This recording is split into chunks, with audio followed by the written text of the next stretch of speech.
سے اسلام نے کون سا نظریہ عطا فرمایا ہے؟ اب ایسا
کامیاب نہیں ہو سکتے. کامیابی سے مراد دنیا حاصل کر لینا نہیں.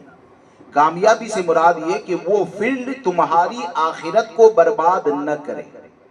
مثال کے طور پر اگر کوئی مالدار بن جائے اور مالدار بن گیا اور مالدار بننے کے بعد علم دین حاصل ہی نہ کیا, اس کے پاس شریعت مطہرہ کا علم ہی نہیں ہے, تو اب مالدار بن گیا, مال جمع تو کر رہا ہے, اولاد کے لیے مال کو حاصل تو کر رہا ہے, اور دنیا والے کیا سمجھتے ہیں کہ یہ کامیاب ہو گیا. دنیا داری کیا کہتی ہے, یہ کامیاب ہو گیا.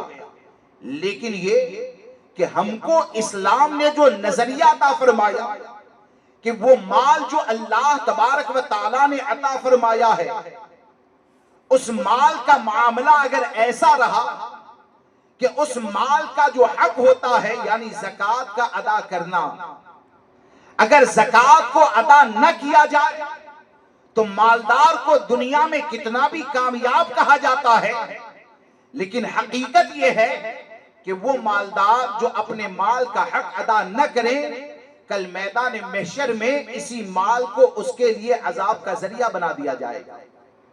اسی لیے سرکار سیدنا فاروق اعظم رضی اللہ تبارک و تعالیٰ کا طریقہ یہ رہا, طریقہ آپ کا یہ رہا کہ آپ اپنی حکومت کے اندر بازار کے اندر جب نکلتے تھے اور کوئی اگر سامان بیچ رہا ہے, دیکھا کہ نیا کوئی دکاندار ہے اور سامان بیچ رہا ہے, تو فاروق اعظم رضی اللہ تبارک و تعالیٰ وہاں پر رک جاتے.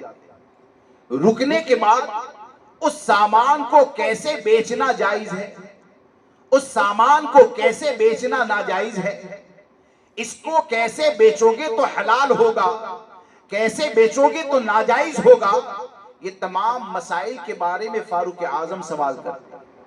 اور اگر وہ جواب نہ دے پائے تو سرکار فاروق اعظم فرماتے اپنے سامان کو اٹھاؤ, مسائل کا علم حاصل کرو, اس کے بعد کاروبار کرنا. مسائل کا علم حاصل کرو, اس کے بعد کاروبار کرنا. یعنی نظریہ ہم کو ہمارے بزرگوں نے یہ دیا کہ علم دین یہ ایسی ضرورت ہے کہ تم چاہے ماں باپ کا حق ادا کرنا چاہو, چاہے اولاد کا حق ادا کرنا چاہو, چاہے بیوی کا حق ادا کرنا چاہو, چاہے کاروبار کرنا چاہو, کوئی بھی عمل کرنا چاہو, ہر عمل میں تمہارے لیے نجات کا ذریعہ یہ شریعت مطہرہ کا علم ہوتا ہے. ہر عمل میں تمہارے لیے روشنی کا ذریعہ یہ شریعت مطہرہ کا علم ہوا کرتا ہے.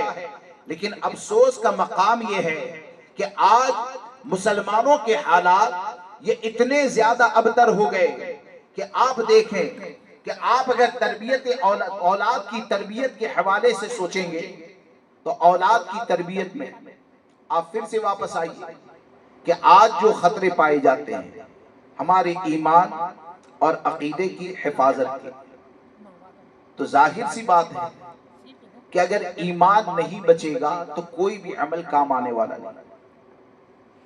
اور یہ جو آج کے آثار ہیں, میں آپ کو بتاؤں, ابھی ایک جگہ پر جانا ہوا تو وہاں پر ایک فیملی ملنے کے لیے آئی.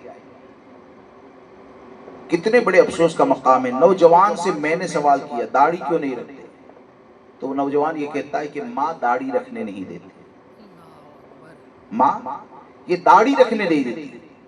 وہ ماں اپنی اولاد سے محبت کرتی ہے اور اسے نام دے دیا گیا ہے کہ اپنی اولاد سے محبت.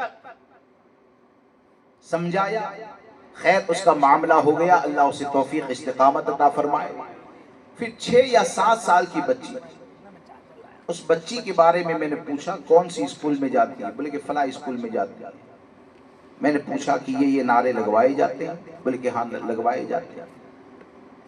اب جب اس نعرے کی بات آئی تو وہ کہتا ہے میں فلاں کا مرید. میں نے کہا تم کسی کے بھی مرید بن جاؤ, یعنی کسی کا مرید بن جانا یہ آزادی کا پروانہ تھوڑی ہے, کسی کا خلیفہ بن جانا یہ آزادی کا پروانہ تھوڑی ہے.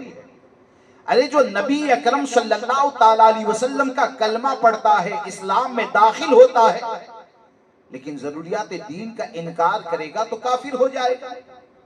مرید بننا جو ہوتا ہے نا وہ تو در حقیقت میں توبہ ہے. کہ وہ ایک متقی کے پاس جا کر اپنے گناہوں سے توبہ کرتا ہے. اب وہ 7 سال کی بچی جو اسکول میں جا رہی ہے تو بظاہر اس کا باپ باشرہ ہے، یعنی داڑھی رکھا ہوا ہے، بظاہر وہ اوراد و وظائف کرنے والا ہے، بظاہر وہ نماز کی پابندی کرنے والا ہے، مزارات پر حاضری دینے والا ہے، لیکن اپنی اولاد کے حوالے سے اتنا زیادہ غافل ہو جائے کہ اسے اتنا بھی احساس نہیں ہے کہ جس اولاد کے بخار آنے پر میں بے چین ہو جاتا ہوں، جس بچی کے پاؤں میں تکلیف ہو جائے تو ماں باپ کی بے چینی بڑھ جاتی ہے. وہ بچی روزانہ اسکول میں جا کر معاذ اللہ اللہ کی وحدانیت کا انکار کر رہی ہے. وہ روزانہ اسکول میں جا کر اسلامی عقیدے کے خلاف تعلیم کو حاصل کر رہی ہے. تو آپ مجھے بتائیں کہ اگر کوئی کفر کے اندر گرفتار ہو جائے گا تو اسی لیے تو نبی اکرم صلی اللہ تبارک و تعالی علیہ وسلم نے قیامت کی نشانیوں کے اندر یہ فرمایا کہ آدمی صبح میں مومن ہوگا، شام میں کافر ہوگا. آدمی صبح میں مومن ہوگا، شام میں کافر ہوگا. اور آگے یہ ارشاد فرمایا گیا کہ مسجدیں یہ نمازیوں سے بھری ہوگی، ہدایت سے خالی ہوگی. مسجدیں نمازیوں سے بھری ہوگی اور ہدایت سے خالی ہوگی. اب آپ مجھے بتائیں کہ اگر مسلمان کی نسل ایسی اسکول کے اندر جائے جہاں پر کفریہ شرکیہ نعرے لگوائے جاتے ہیں، جہاں پر یہ عقیدہ دیا جاتا ہے کہ زمین گھومتی ہے، اور ہم نے بتایا ہی نہیں کہ زمین گھومتی ہے یا نہیں گھومتی ہے، ہم نے سمجھایا ہی نہیں کہ اللہ تبارک و تعالیٰ کی ذات کے حوالے سے عقیدہ کیا ہونا چاہیے، تو آپ مجھے بتائیں کہ کیا یہ کفر میں گرفتار ہونے کا ذریعہ نہیں ہے؟ دوستو، ہم سب کی سب سے پہلی اور بنیادی ذمہ داری یہ بنتی ہے کہ دنیا کا کچھ رہے یا نہ رہے، ہمارا دین اور ایمان سلامت رہے، ہمارا ایمان اور عقیدہ سلامت رہے، ہمارا دین سلامت رہے. آج یہ کتنے بڑے افسوس کا مقام ہے کہ دین کی حفاظت کے خاطر چاہے آپ صحابہ کرام کی قربانیاں دیکھیں، چاہے حضرت بلال کو گرم ریت کے اوپر لیٹانا دیکھیں، چاہے حضرت عثمان غنی رضی اللہ تبارک و تعالیٰ کو چٹائی کے اندر لپیٹنے کے بعد دھوئیں کو چھوڑنا دیکھیں، یہ تمام تکلیفیں انہوں نے کیوں برداشت کی؟ وجہ یہی تھی نا کہ بلانے والے کفر کی طرف بلا رہے تھے. کفر کی طرف وہاں بلانے والا حضرت بلال حبشی کی چربی کو پگھلا دیتا ہے، لیکن یہ کہ وہ جسم کے اوپر داغ کا آ جانا گوارا کر لیتے ہیں، لیکن دامن مصطفیٰ کو چھوڑنا گوارا نہیں کرتے ہیں، اسلام کو چھوڑنا گوارا نہیں کرتے ہیں. آپ ذرا سوچیں کہ ہم جن بزرگوں سے محبت کی بات کرتے ہیں تو ایک لمحے کے لیے سوچئے کہ اگر کسی کو چٹائی کے اندر کھڑا کر دیا جائے اور کھڑا کرنے کے بعد اگر مسلسل دھواں چھوڑا جائے تو چٹائی میں رہنے والے کا عالم کیا ہوگا؟ یہ تکلیف کو برداشت کیوں کیا جاتا ہے؟ حضرت عثمان کو بلایا جاتا ہے کفر کی طرف آ جاؤ، لیکن حضرت عثمان نے ان تمام تکلیفوں کو برداشت کیا لیکن اپنے دین کی حفاظت فرمائی. اب آج کے وقت میں ہم کو کوئی چٹائی کے اندر لٹانے والا نہیں ہے، آج کے وقت کے اندر حالات ابھی غنیمت ہے، ہم کو کوئی آگ کے اوپر لٹانے والا نہیں ہے. ہاں، آج کے وقت میں تقاضا وقت کا یہ ہوتا ہے کہ اپنے دین کو بچا لے. اگرچہ اے بی سی ڈی بول نہ پائے نا تو اے بی سی ڈی کو چھوڑ دے لیکن اپنے ایمان کو بچا لے. دنیاوی کوئی سند نہ مل پائے تو سند نہ لے لیکن اپنے ایمان کو بچا لے. اب آپ مجھے بتائیں کہ کوئی قوم کے افراد کی حالات اگر ایسے ہو جائے، کچھ لوگوں کی سوچ اگر ایسی بن جائے کہ ان کو بٹھا کر علماء سمجھاتے ہیں کہ یہ بچہ جو جا رہا ہے نا، تو مان لو کہ 3 سال کا بچہ ہے، احکام شرع اس پر نافذ نہیں ہوتے ہیں، یا یہ سمجھیں کہ ابھی وہ سمجھداری کے اندر داخل نہیں ہوا ہے، تو وہ بچہ اسکول میں جانے کے بعد اگر کفریہ نعرہ لگاتا ہے تو ہو سکتا ہے حکم شرع سے وہ بچ جائے، لیکن باپ اگر جانتا ہے کہ کفر سکھایا جاتا ہے تو باپ کفر سے کیسے بچ جائے گا؟ ماں اگر جانتی ہے کہ کفر سکھایا جاتا ہے تو کفر سے کیسے بچ جائے گا؟ اس لیے دوستو، ہماری سب سے اہم ذمہ داری یہ ہے کہ اولاد کی تربیت میں سب سے بنیادی جو حق ہوتا ہے، وہ بنیادی حق میں آپ نے سنا ہوگا کہ جب بچہ پیدا ہوتا ہے اس کے سیدھے کان میں اذان کہی جاتی ہے، اس کے الٹے کان میں اقامت کہی جاتی ہے، اور بزرگوں نے یہ فرمایا کہ یہ جو اذان اور اقامت کا سلسلہ چلتا ہے نا، اس کے پیچھے وجہ کیا ہے؟ تاکہ دنیا میں آنے والا بچہ سب سے پہلے اس کے کان میں اللہ تبارک و تعالیٰ کی وحدانیت کا نغمہ سنایا جائے، اس کے کان کے اندر سب سے پہلے محمد عربی صلی اللہ تعالیٰ علیہ وسلم کی رسالت کا اعلان کیا جائے۔ یہ دنیا میں جو بچہ آنے والا ہے تو آتے ہی سب سے پہلے اس کے کان کے اندر جو آواز جائے تو وہ آواز یہ ہو کہ اللہ اکبر اللہ اکبر، اشہد ان لا الہ الا اللہ، اشہد ان لا الہ الا اللہ، اشہد ان محمد رسول اللہ، اشہد ان محمد رسول اللہ۔ یہ سب سے پہلے آواز اس کے کان کے اندر داخل کی جاتی ہے۔ تو بزرگوں نے مقصد یہ بتایا تاکہ اس کی برکتوں سے اس کا ایمان سلامت رہے، یعنی دنیا میں آنے کے بعد جب اس کے کان کے اندر اذان کی آواز جائے گی تو اس کی برکتیں یہ ہوگی کہ جب وہ دنیا سے جائے گا تو کلمہ طیبہ کے ساتھ جائے گا۔ لیکن افسوس کا مقام یہ ہے کہ جس بچے کے کان کے اندر اذان کو بلند کیا جاتا ہے، اس بچے کو کفر کی طرف لے جانے والا کوئی غیر نہیں ہوتا ہے، شرکیہ کاموں کی طرف لے جانے والا یہ کوئی غیر نہیں ہوتا ہے، بلکہ دنیا کی محبت کو، ایجوکیشن کی محبت کو دل کے اندر اس طور پر ڈال دیا گیا ہے کہ وہ باپ جس کی ذمہ داری یہ ہے کہ اپنی اولاد کو کفر سے بچائے، آج اپنی اولاد کو ایجوکیشن کے نام کے اوپر کفر کی طرف بھیجتے ہیں۔ اس لیے دوستو، آپ کوئی بھی بھلائی چاہتے ہیں، آپ اپنی اولاد کے اندر کوئی بھی خوبی کو پیدا کرنا چاہتے ہیں تو تمام خوبیوں کا سر چشمہ ہے ایمان ہے، یعنی ایمان ہوگا تو ایمان ہی کے ذریعے خوبیاں پیدا ہوگی، ایمان ہوگا ایمان ہی کے ذریعے اچھا تصور پیدا ہوگا، ایمان ہوگا تو ایمان ہی کے ذریعے وہ ماں باپ کے حقوق کی حفاظت کر پائے گا۔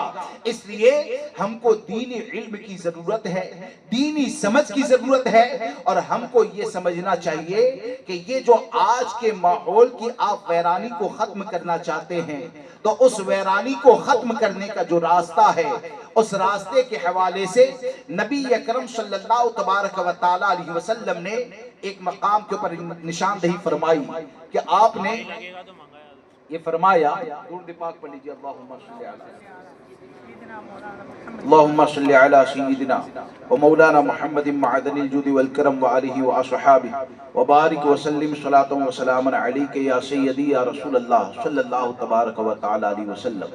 نبی اکرم صلی اللہ تعالی علیہ وسلم نے کیا فرمایا؟ قلب لیس فیہ شیء من الحکمت کبیت خریب، وہ دل جو علم و حکمت سے خالی ہوتا ہے وہ ویران گھر کی طرح ہوتا ہے، اور ویران مکان آپ جانتے ہیں کہ ویرانی کے اوپر شیاطین کا قبضہ ہوا کرتا ہے، اجنہ کا قبضہ ہوا کرتا ہے۔ اب سرکار نے کیا فرمایا؟ علم و حکمت سے دل اگر خالی ہوگا تو وہ دل ویران گھر کی طرح ہوتا ہے۔ اب جب دل ویران ہوگا تو وہ دل کی ویرانگی اسے یہ بتاتی ہے کہ چل چل کے شراب کا کاروبار کر لے، وہ دل کی ویرانگی یہ بتاتی ہے ڈرگس پی لے، وہ دل کی ویرانگی یہ بتاتی ہے کہ فلاں حرام کام کے اندر زیادہ ملتا ہے، اس کام کو انجام دے دے۔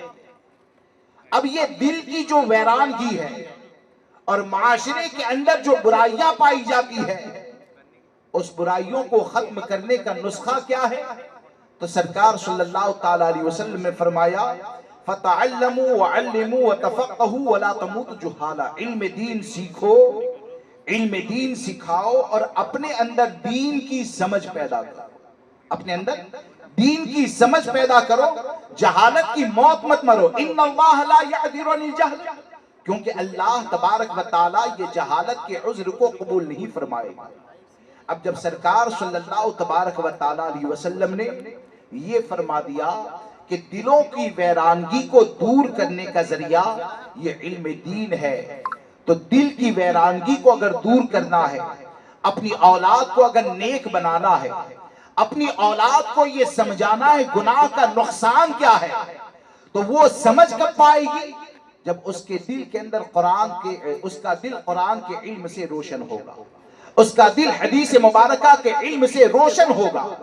اب آپ نے دل کی ویرانگی کو دور نہیں کیا، آپ نے اسے علم دین سے قریب نہیں کیا، تو دین سے قریب کیے بغیر آپ اس کو کیسے سمجھا پائیں گے؟ مثال کے طور پر کہ آج آپ دیکھیں کہ ایک تو ہوتا ہے کفر سے حفاظت کرنا، اور دوسرا ہوتا ہے حرام کاموں سے اپنے آپ کو بچانا. آج حالات اتنے زیادہ ابتر ہیں، معاملات جو سامنے آتے ہیں، 12 سال کے بچے ننگی فلم دیکھنے کے معاملے میں گرفتار ہو جاتے ہیں. 15 سال کی عمر میں حرام کاریوں کا دروازہ کھل جاتا ہے. آخر یہ کیوں ہوتا ہے؟ اس کی وجہ کیا ہے؟ سبب کیا ہے؟ کہ آج موبائل کے اوپر اگر انگلی کو گھمایا جاتا ہے اور بے حیا قسم کی عورتوں کی تصویریں آ جائے، بے حیا عورتوں کے ویڈیو اگر آ جائے، تو آج کا ایک بچہ جو ہوتا ہے دین سے دوری کی بنیاد پر اس کے ذہن کے اندر یہ بات آتی ہے کہ تنہائی کے اندر گناہ کر رہا ہوں، تنہائی کے اندر دیکھ رہا ہوں، کوئی دیکھنے والا تو ہے نہیں، دل کو اچھا تو لگتا ہے. لیکن اسلام نے کیا تصور عطا فرمایا کہ کوئی نوجوان ہو، بڑھا ہو، بچہ ہو، کوئی بھی ہو، اگر تنہائی میں ہو، چاہے لوگوں کے سامنے ہو، اگر غیر محرم کی طرف دیکھتا ہے تو پہلے تو خطرہ یہ ہوتا تھا کہ محلے میں نکلو تو غیر عورت پر نظر پڑے گی. پہلے تو یہ ہوتا تھا بازار کے اندر جاؤ گے تو غیر محرم کے اوپر نظر پڑے گی. لیکن آج تقریباً تمام لوگوں کے ہاتھ کے اندر یہ جو موبائل دے دیا گیا ہے تو اس کے سامنے ماں کا چہرہ ہوتا ہے، یعنی وہ ماں کا چہرہ کہ جس کو دیکھے تو رب کی رضا حاصل ہو جائے، جس کی خدمت کرے تو اللہ تبارک و تعالیٰ کی رضا کا ذریعہ بن جائے. لیکن ماں سامنے بیٹھی ہے، ماں دوسرے کمرے میں بیٹھی ہے، اور بیٹا اگر تنہائی کے اندر موبائل پر ہے تو عریانیت والی فلمیں دیکھا کرتا ہے، یوٹیوب کھولے گا تو ننگی لڑکیوں کی تصویریں دیکھا کرتا ہے.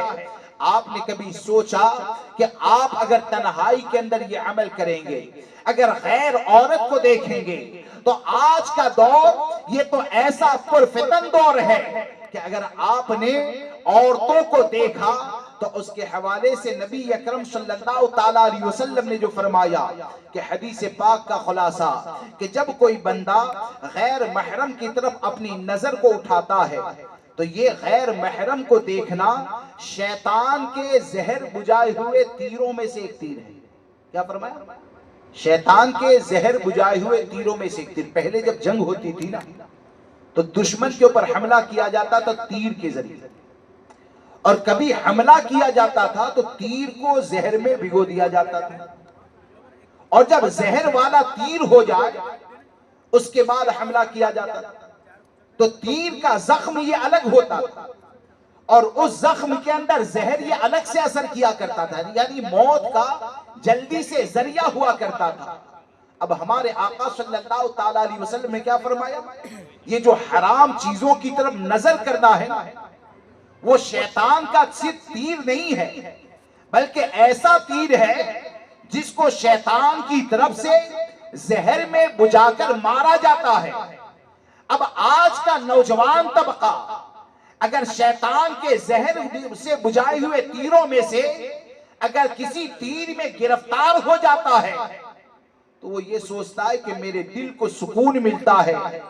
لیکن ہمارے آقا صلی اللہ تبارک و تعالیٰ علیہ وسلم نے جو آنکھیں خوف خدا رکھتی ہے، جن آنکھوں کے اندر شرم و حیا ہوا کرتی ہے، جو آنکھیں اللہ تبارک و تعالیٰ کی رضا کے خاطر جھک جاتی ہے، تو ہمارے آقا ارشاد فرماتے ہیں کہ غیر ارادی طور پر جب کسی عورت کی طرف غیر محرم کی طرف نظر پڑے اور کسی نے اگر اللہ کے خوف سے اپنی نگاہ کو جھکا لیا تو اللہ تبارک و تعالی نگاہ جھکانے والے کو حلاوت ایمانی عطا فرمائے گا، یعنی ایمان کی مٹھاس اور ایمان کی چاشنی عطا کی جائے گی۔ یہ کسے عطا کی جائے گی؟ غلطی سے اگر لڑکی کے اوپر ایسے انگلی گم رہی ہے، چہرہ بھی خوبصورت ہے، وہ اپنی طرف مائل بھی کر رہی ہے، لیکن یہ کہ جیسے ہی نظر گئی اور علم دین اگر حاصل کیا ہے تو دل تو یہ کہتا ہے کہ اسے دیکھنا اچھا لگتا ہے، لیکن فرمان مصطفیٰ دل کو ایسا روشن کرتا ہے کہ دل کی بات کو مت مان، اپنی نگاہ کو جھکا لے۔ اگر نگاہ کو جھکا لے گا تو اللہ تجھے حلاوت ایمانی عطا فرمائے گا، ایمان کی مٹھاس عطا فرمائے گا، ایمان کی چاشنی عطا فرمائے گا۔ یہ کس چیز کی برکتیں ہیں؟ یہ علم دین کی برکتیں ہیں۔ لہذا دوستو، علم دین سیکھیں، اپنے معاشرے کے اندر سے خرابیوں کو اور حرام کاریوں کو دور کرنے کی کوشش کریں۔ اور آپ اگر 1400 سال کے بزرگوں کو دیکھیں گے تو تمام بزرگوں نے اپنی اولاد کی جو ذمہ داری ادا کی ہے تو انہوں نے اپنی اولاد کی ذمہ داری دین سکھا کر کی ہے۔ پوری جماعت صحابہ کو دیکھیں، آپ تابعین کو دیکھیں، حضور غوث اعظم کو دیکھیں، سرکار غریب نواز کو دیکھیں، امام احمد رضا کو دیکھیں، ہر جگہ پر آپ کو یہ نظر آئے گا کہ ان لوگوں نے وراثت کے اندر اگر کوئی چیز چھوڑی ہے تو وہ علم دین مصطفیٰ ہے، کوئی چیز اگر چھوڑی ہے تو دینی سمجھ ہے۔ اس لیے ہماری ذمہ داری یہ بنتی ہے کہ علم دین سے قریب ہو، شریعت مطہرہ کا علم حاصل کریں، اور الحمدللہ رب العالمین اسی کوشش کے لیے، یعنی آپ کے ذہن و فکر میں پاکیزگی پیدا ہو، آپ کے اندر دینی سمجھ پیدا ہو، دنیا کا مال رہے یا نہ رہے، آپ کا ایمان سلامت رہے، اسی غرض اور مقصد سے الحمدللہ رب العالمین جماعت رضائے مصطفیٰ شاخ صورت کی طرف سے مسجد اقصیٰ کے اندر نائٹ کلاس کا انتظام کیا گیا ہے۔ جماعت رضائے مصطفیٰ شاخ صورت کی طرف سے نائٹ کلاس کا انتظام کیا گیا۔ اس کی اہمیت تو آپ سمجھیں، اس کی اہمیت تو آپ سمجھیں، نوجوانوں کو جوڑیں، بچوں کو جوڑیں اور وہاں پر جا کر علم دین حاصل کریں۔ اس کی اہمیت کتنی زیادہ ہے پتہ ہے؟ آدمی سوچتا ہے کہ دنیاوی ایجوکیشن ہم نے حاصل کیا، دنیاوی ایجوکیشن ہم نے حاصل کیا تو ہم نے بہت کچھ پا لیا۔ میں تو یہ کہتا ہوں علماء حق کی صحبت اگر 1 گھنٹہ روزانہ مل جائے تو حقیقت یہ ہے نجات اور بخشش کا ذریعہ ہے۔ علماء حق کی صحبت اگر 1 گھنٹہ روزانہ مل جائے تو یہ نجات اور بخشش کا ذریعہ ہے۔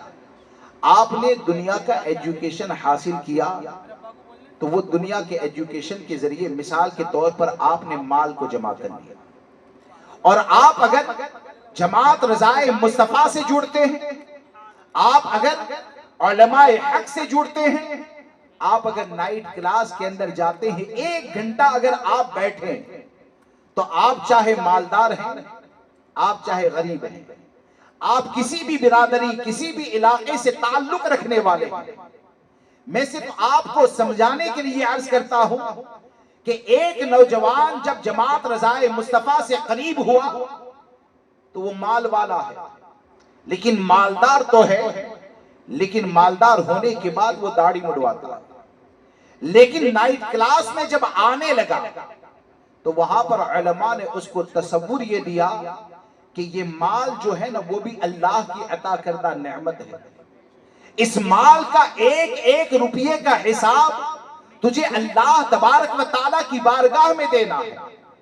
یہ جو جوانی آوارگی کے اندر گزارتا ہے، جب میدان محشر میں اٹھایا جائے گا تو تو نے اپنی جوانی کو کہاں پر کھپایا ہے اس کا بھی حساب دینا ہے، تو نے مال کو حاصل کیا کہاں پر خرچ کیا اس کا بھی حساب دینا ہے۔